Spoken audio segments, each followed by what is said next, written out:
Hi everyone, my name is Ryan H. Lewis, and today is the day 3 recap of AWS reInvent. It's actually day 4 of AWS reInvent.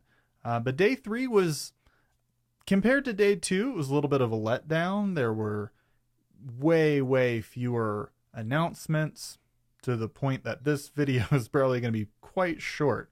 There were still some interesting things, but way fewer. Like, I don't have a slide that just has everything on it because it seemed pointless to do that because there would be so few. We would need a microscope, and I am Access Analyzer. So how about the keynote? I actually woke up and watched the keynote this morning. Oh, and why did I have to wake up for this one? It was kind of disappointing. I mean, it was the keynote for the Global Partner Program, which is really like the companies and vendors that work with AWS, that work with companies with AWS. They're kind of like the middlemen, the go-between. And while there were lots of announcements and new things going on and people taking the stage, I don't know, there weren't any new tech things. As a developer, I don't really care that much. It seemed very targeted towards business people. And that's fine. AWS needs to make money. Nothing against them, but if you're a developer or in operations, there probably wasn't really anything there for you. But let's get to the announcements, because that's really what we love about reInvent. And if you're not there in the breakout sessions learning things about how services are going, the announcements are really the most important stuff that's coming out of them. And today there's no categories because there are so few announcements. Let's start with API Gateway.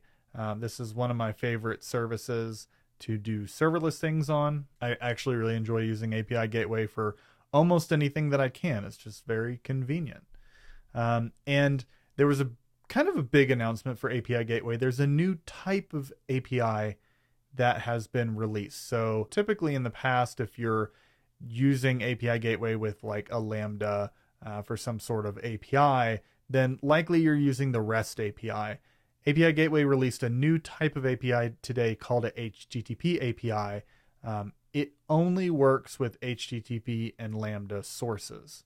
So if your API Gateway is then kind of proxying back to an HTTP source, or if it's invoking a Lambda, which is actually something it does quite a bit, you can use this new HTTP API type instead of the regular REST API. And why would you do that? It is way cheaper. It is like insanely cheaper. An example was a regular REST API is $3.50 for 1 million requests, whereas the HTTP API in that same region is $1 for 1 million requests. And so that is like, they're saying that most customers would see a 70% reduction in their bill, which is quite amazing. Cheaper is always better, and since it seems to work with sources that people probably use a lot, I don't really see why not. You also get an additional explicit CORS configuration. So before, if you want to do CORS with a REST API, you have to do kind of gnarly things like creating options endpoints so that your browser is able to do the correct CORS stuff. It's just kind of a pain. I mean, CORS is like something that should just kind of come out of the box. It's such an issue that you have to deal with as a web developer. It's kind of weird that it took them this long to come out with something explicit. And right now it's only with the HTTP API endpoints, unless I'm missing something. Now, when I said, why would you not want to do this? I did leave out a few things, and that's that currently there are fewer options for like security, for authorizers, for the capacity plans than there are in REST APIs. So as of today, it's not quite as built out as REST APIs, but it's definitely worth a shot. And then there's still more API Gateway news. I don't even know why they waited until day 3, maybe because they knew that there wasn't going to be much on day 3, but this is some stuff I'm actually really excited about.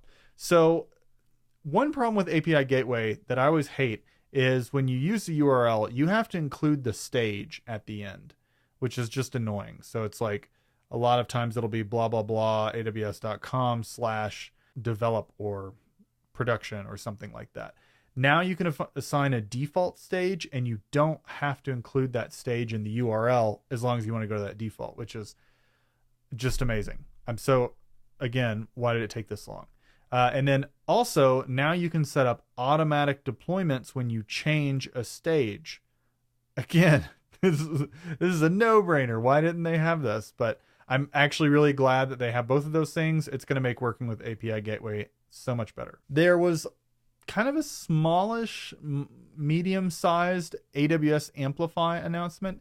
AWS Amplifi is a kind of like a framework that you can use to develop mobile apps, and it kind of provides the back end of the mobile app. So it integrates with your code in the mobile app, but then also provisions back end resources for that mobile app. So, if you're a mobile developer, you might not know how to use AWS, and using AWS Amplifi, you don't really have to know that much. And so they announced a new feature for AWS Amplifi, which is AWS Amplifi Data Store, which is basically just an on-device data store. It's just a way that you can, with the Amplifi framework, store and query and manage data on the phone. Not like saving it, just like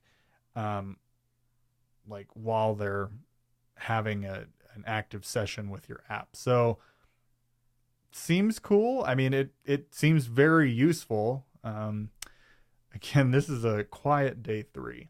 And then we've got an Amazon Neptune announcement. Neptune's something I haven't used before. It's a graph database service. I have not gotten into graph databases at all. But I did want to draw a nice little Neptune. I mean, it's a great name for a service.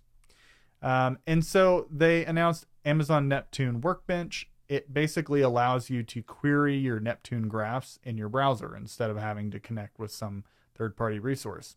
Sounds like another solid feature. So what did you think? That's day 3. Super quick. I feel like I deserve this after yesterday's video with the million announcements. Not a lot of announcements, but I feel like all of them were actually useful for web developers, for most developers. I think that a lot of the announcements yesterday, they kind of focused a lot on AI. They focused a lot on Redshift and BI, and then they had the infrastructure stuff. I felt like there wasn't as much developer meat as honestly there was today in the few announcements that came out. But what did you think? Are these things that you would actually use? I'm particularly curious about Amplifi, if people have some experience using that and how it is. My name is Ryan H. Lewis. You can catch me at Ryan Murakami on GitHub and Twitter. Website is ryanlewis.dev. And did you know that you can learn AWS from me? Yes, that's right. This voice teaching you AWS with live demos. In the courses, you build real things built for and deployed in AWS. All of this is on Pluralsight. Pluralsight has a ton of amazing courses, including my own AWS courses. So if you want to learn AWS from me, you can check it out at my author profile URL here, or just go to pluralsight.com and search for AWS. Thanks for watching the video, and I will talk to you tomorrow.